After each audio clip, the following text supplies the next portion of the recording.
The secret formula to progressing in this game is going to be massive, helping all players, whether you just started, your mid-game, late game, even end game. If you follow this path of progression, you are going to skyrocket, and I mean skyrocket faster than you would using any other tactic. So let's get it.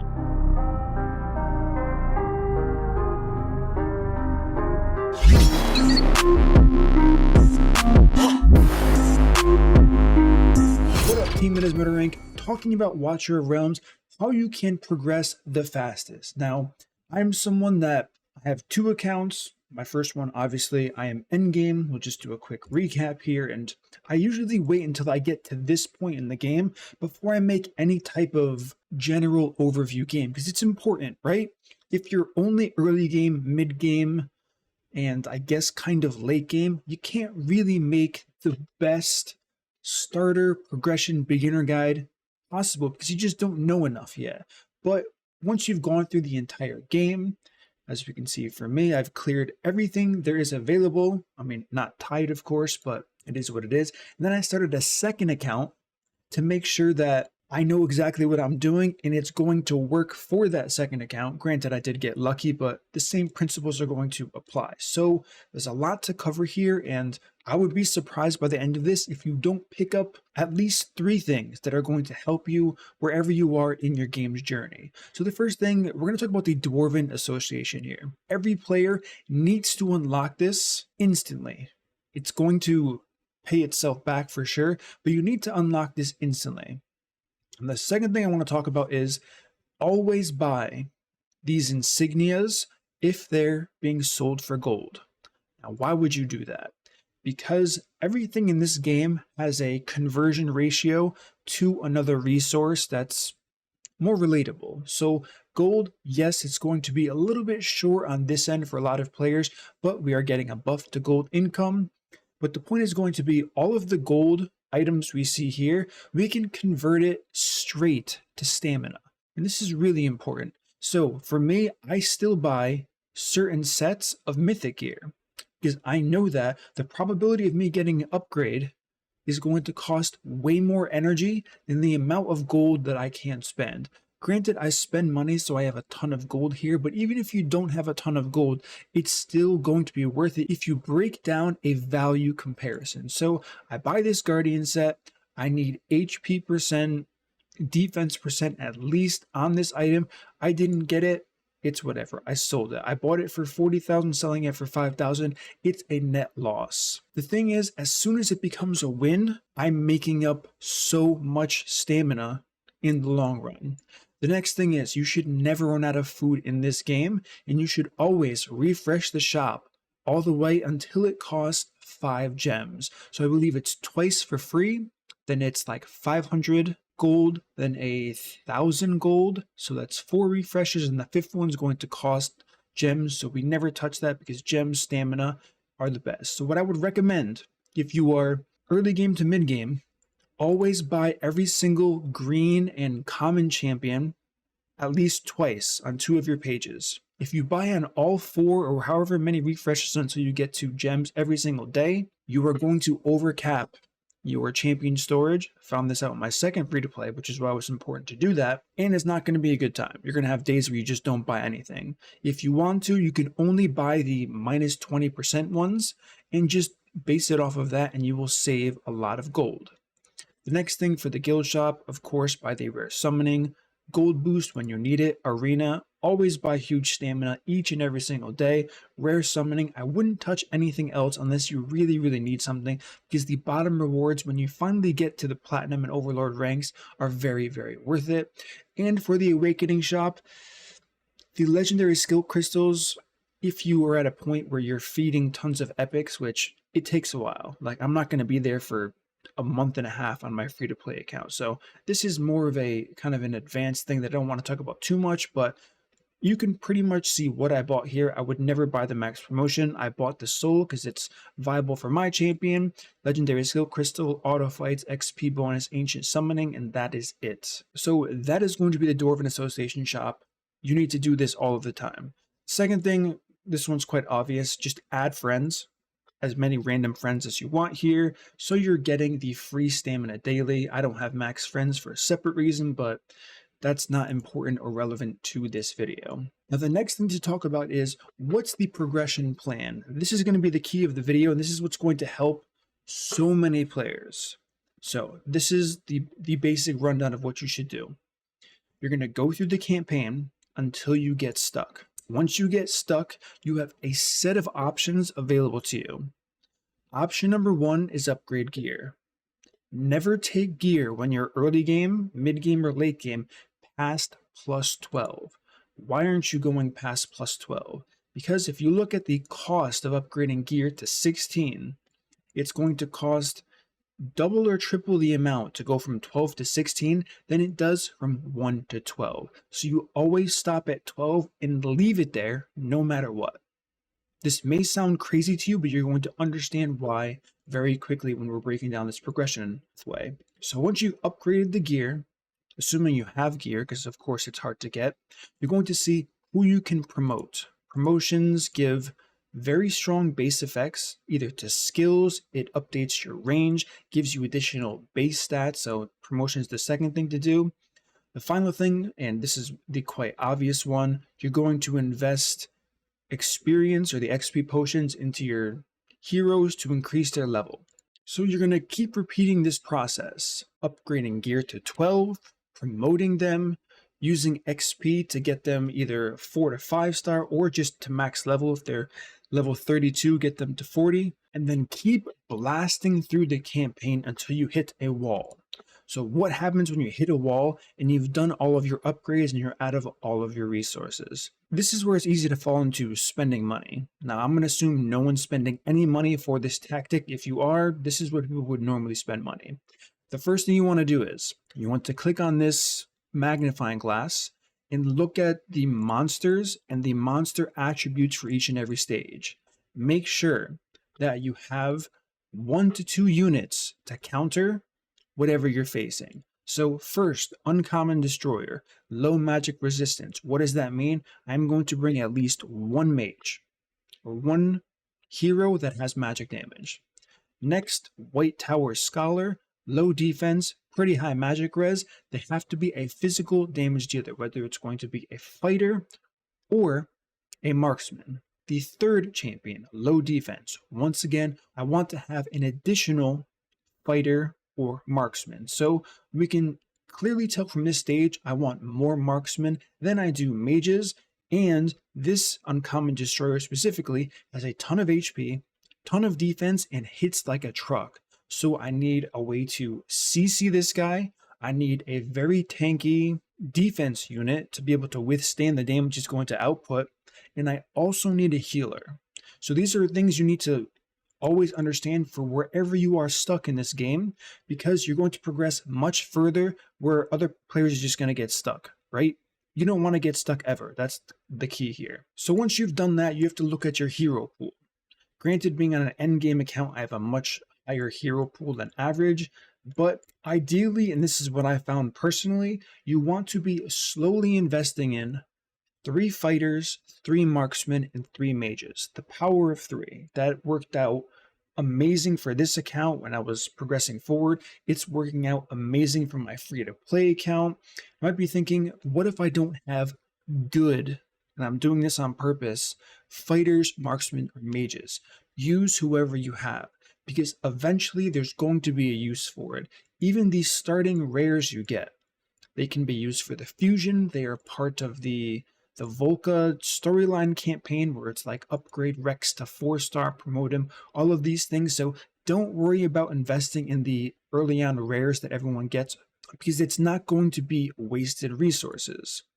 And even if you do find a situation where you just are never going to use these champions again, you can simply use them in the star up process to make food for your more beneficial champions. Now, this is going to go back to my earlier point talking about gear. If you look at the way gearing works and upgrading gear, you're going to hear all the time, I have no gold. I'm out of gold. I can't upgrade any of my gear. And yes, the game is lacking gold for free-to-play players. There's no disputing that. However, there's also some fault on the player. An inexperienced gacha player, and this is something I knew right away when I first started the game and I joined this guild, I heard gold is so scarce, don't waste it. And I said, you're wrong. You're wrong because you're not remembering how gachas work. Gachas always work, and I was talking to a group of spenders at the time.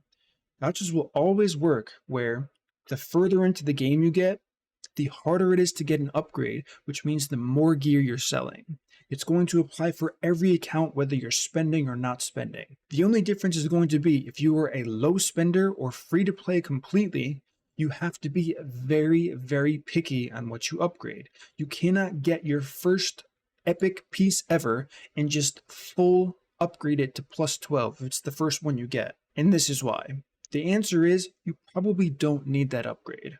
If you are not stuck on a stage, there is zero reason to improve any of the heroes in your roster. This may sound crazy. It may sound crazy, but it's going to increase your progression until you start failing and you cannot 3-star a stage and you've tried all of the placements, everything you want to. You have to remember, this is a very knowledge-based game. It's pretty much exclusively knowledge-based. Yes, you have to be quick with placements and you have to be smart enough to, I don't know, there's a little bit of that, but most of it's knowledge-based. So you need to exercise all of the information you have in front of you to making the best possible decisions on where you're going to place your heroes first. And that's when, if all else fails, you go to increasing the power of your champions. I've seen so many times people full invest into one champion on, like, when they're on, what's a good example? They're on normal and they're on chapter 2. They're flying through their content, but they are full investing into what they believe to be their strongest unit for no reason. Why you don't want to do this is because you are going to get stuck on a stage. They're going to say, okay, I have this one strong guy, and this is a perfect map. You can see in this map, there are 2 portals you have to protect, which means one champion is not going to carry you on this stage. No matter where you put it, it's not going to have enough attack speed to attack both sides, and one of the 2 sides are going to suffer greatly. So if you don't full invest at the start, you wait until you get here, and you start bumping up each and every hero you have slowly. Power increase here. Promote this champion, they get a benefit. Promote the next champion, they get a benefit. Instead of fully promoting who you perceive to be the strongest on your team, because it's just not the way to go.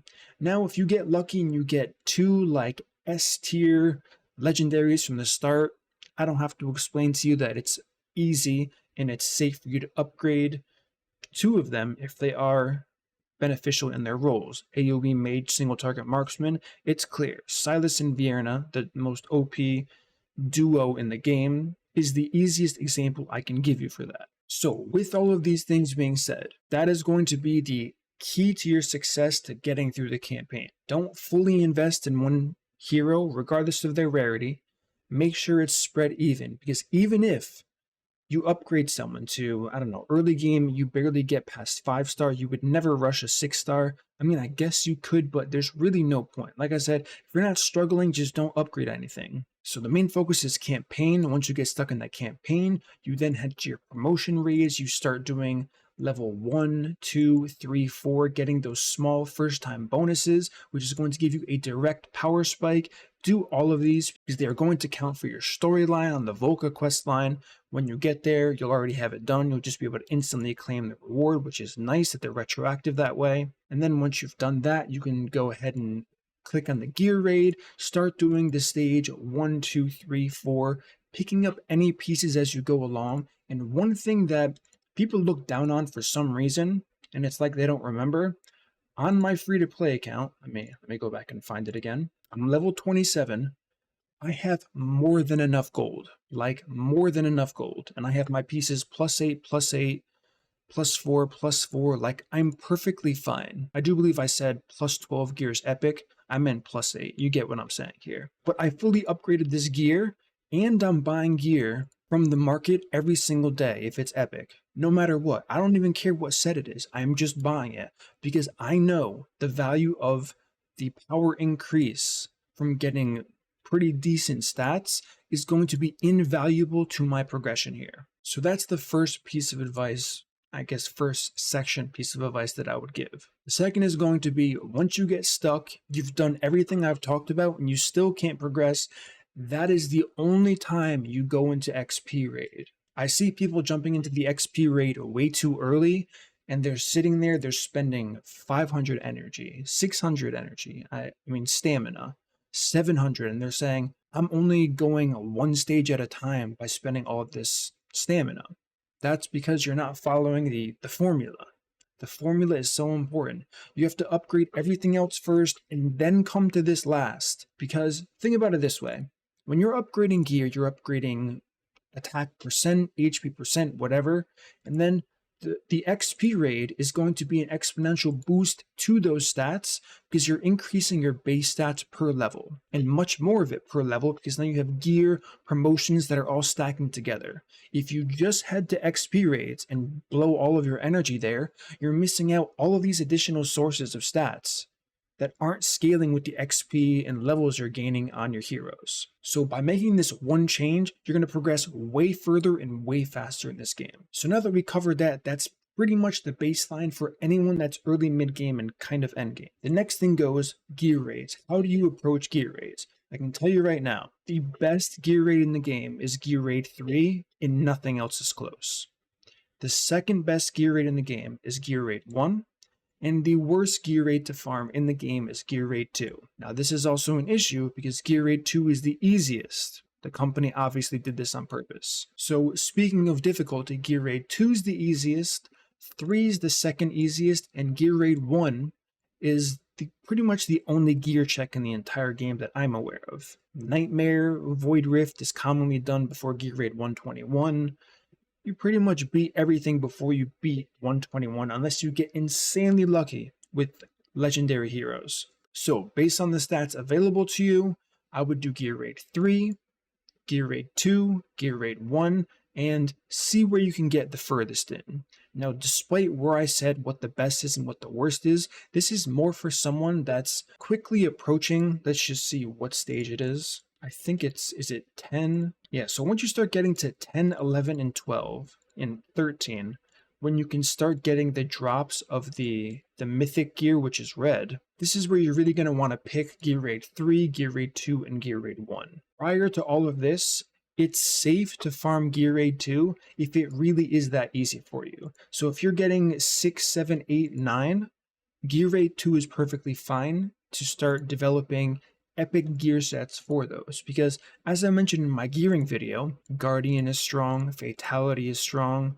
Curse is strong, Glacier's not that strong, Night Terror is strong, so there are a lot of strong sets early on in gear raid 2. It only becomes bad once they introduce the new sets at 19 compared to the other new sets the other 2 raids give you. So focus 2 early, then spread on to 3, then spread again to 1, and always check the market so you're filling in the gaps of your gear. And I mean, you're going to get way more gear than you know what to do with if you're buying from the market, which I think a lot of people are not doing with their gold, because they're upgrading the first red piece to get to 16, and it's never worth the value. It's more worth it, and now's a good time to kind of go back to this point here. The amount of gold it's going to cost you to upgrade one piece to 16, you can upgrade, I believe it's 6 to 7 pieces to 12. So just think about that for the depth of your account and the overall progression of your account. 1 piece to 16, 6 to 7 to 12. What's going to give you more of an output, more of a progression stance when you're going through the game? The second choice, that's not 16, because no 12 to 16 amount of stats is going to even come close on one hero to what you can do across that many different pieces. And the last set of advice is, do not try to match gear sets early on. Until you're farming, I would say not even stage 13. That's honestly too low. I've seen people recommend the stage 13 power spike for a lot of these levels is when you can start matching sets. I would honestly say like 18 when you're only getting mythic gear and no legendary gear. That may sound too late, but I'm telling you, when I first started, despite me spending money on this game, when I first started, I went through the campaign gearless. You heard that right. No gear on my champions. They were a bit overdeveloped in the other areas as far as promotions go, but they had no gear on them. And having no gear, I mean, take the gear off your heroes and try to do anything. Clear difference. So gear is important, but it really spikes later on. So never feel pressured to plus 16 any piece of gear you have, thinking that you need it to get to the next stage, because it's not true. Placements, promotions, XP, all of that matters much, much more than those last 4 levels of gear. And the last piece of advice that I'm going to give you in this video that's going to skyrocket your progression above and beyond is going to be always farm the highest level of gear raid, regardless of what's considered or accepted as efficient in the community. I already mentioned this before where I said 13, 13, 13, how it seems to be the accepted level. I don't care. You are losing progression if you are not farming 12, 11, 10, 9, 8, 7. If you're saying, I just want to keep waiting until I get to a level worth going to, you're losing. You're literally losing out. It's advice someone gave to me. I questioned it. I said, this sounds kind of dumb, but I'll go with it. Thinking back, it was the dumbest mistake I ever made, and I actually stopped doing it once I got into the red stages of 10. I said, I'm not doing that anymore. I can already see that I'm falling behind to where I can conceptualize I should be. So once I got to 10, I farmed 10, and I confirmed that I couldn't do 11. I just put stamina into 10. This helped me out significantly. I don't care what the drop rates are, as long as I'm doing that next stage, because if you look at it, it all costs 20 stamina. It literally doesn't matter. So why would I sit there, installing my progress, trying to get incremental upgrades based on the daily stamina I'm getting in my free-to-play, when I can just put it all into the highest stage I'm at, get solid upgrades, and then keep going forward. So with that, of course, there are many other parts of the game. There are faction tribes, go as far as you can. They don't matter too much. Eventually, you'll have the roster to power through them. Tide, do tide every day until you get stuck, then just claim the rewards until your BP gets high enough to where you can do the next stage. Artifact material raid. This one you can kind of hold off on for a decent amount of time. I would say once you have like mythic broken sets, that's kind of the threshold I would personally set based on what I've seen, then you can start focusing on baseline artifacts. That does not mean you can leave this at level 1 from the start. You should definitely be always checking this, especially during events, and going as high as you can go. The point is, I would not farm purple, I would not farm yellow until your gear's at a point where you're mostly mythic broken sets. Even if you have some legendaries, it's going to be fine, because like we all know, Ancestral Teachings is strong. There are definitely strong legendary artifacts, but a massive power spike happens once you can start getting the Flawless Meteorite. Once you can start getting Flawless and you start heading towards stage 18, this is one of the easiest upgrade systems in the game for instant power that you could possibly get. And people neglect this for way too long.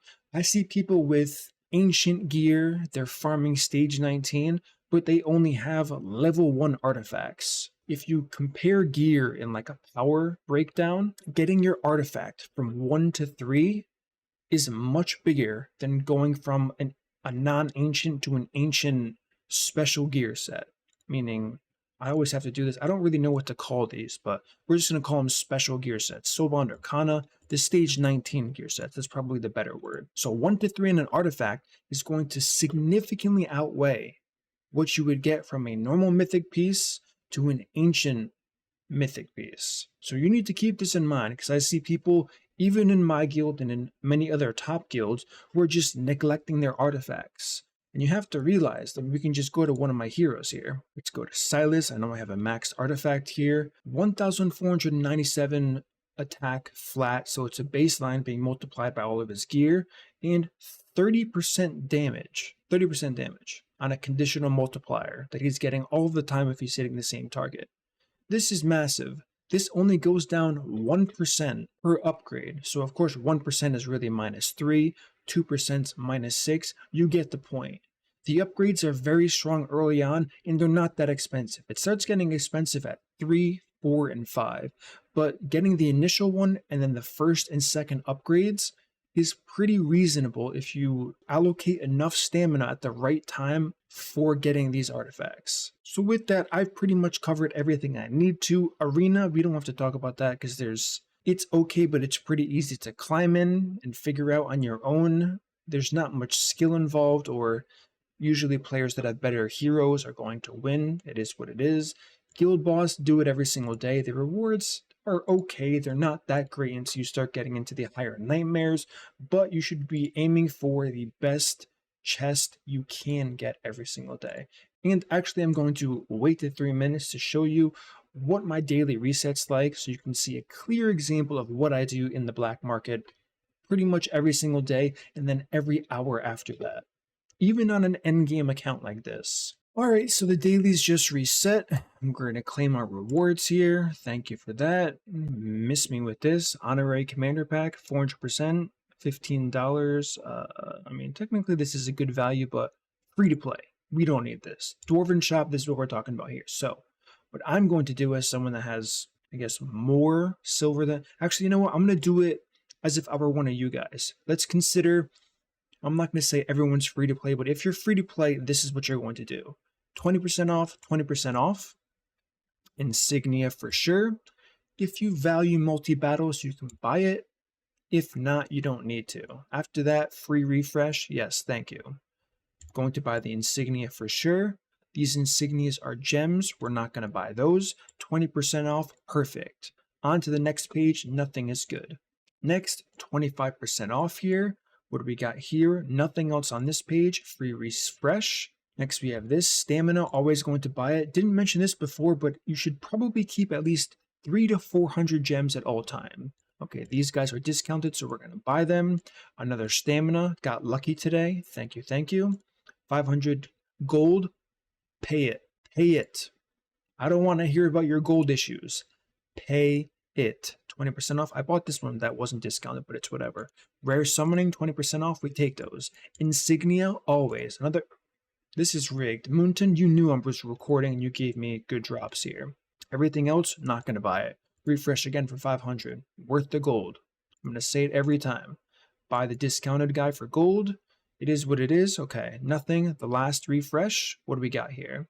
Discount, discount, discount. Insignia, instabuy, insignia, insignia. Salvation. Don't need this gear set, so not even going to consider it. And we're done for the day. Now we just have to wait for the hourly reset.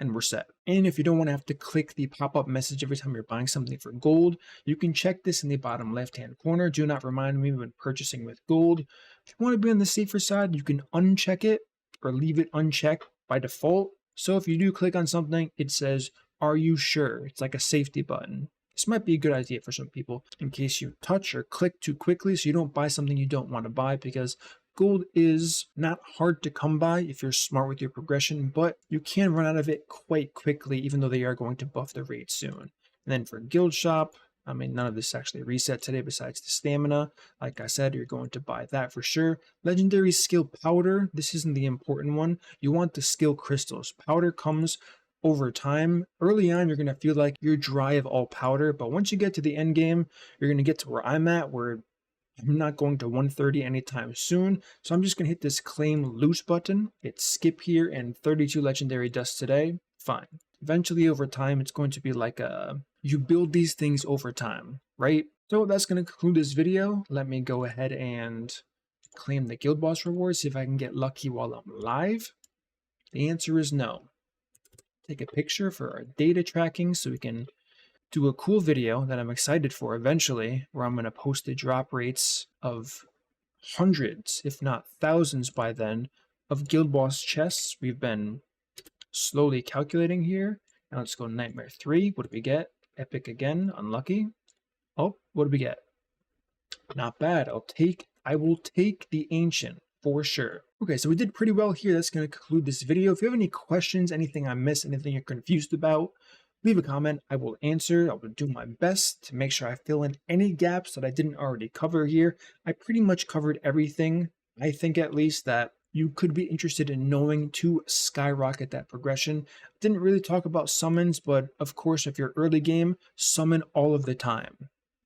Heroes don't come often, but when they do, they're major impact on your account. Of course, only pull during events like 2x events or 10x if you're feeling lucky and close to pity, but gear can be farmed over time whenever you want. Champions and heroes, that's another story. So you really want to focus around events there, and when is a good time to stop spending gems on summoning and go for stamina farming?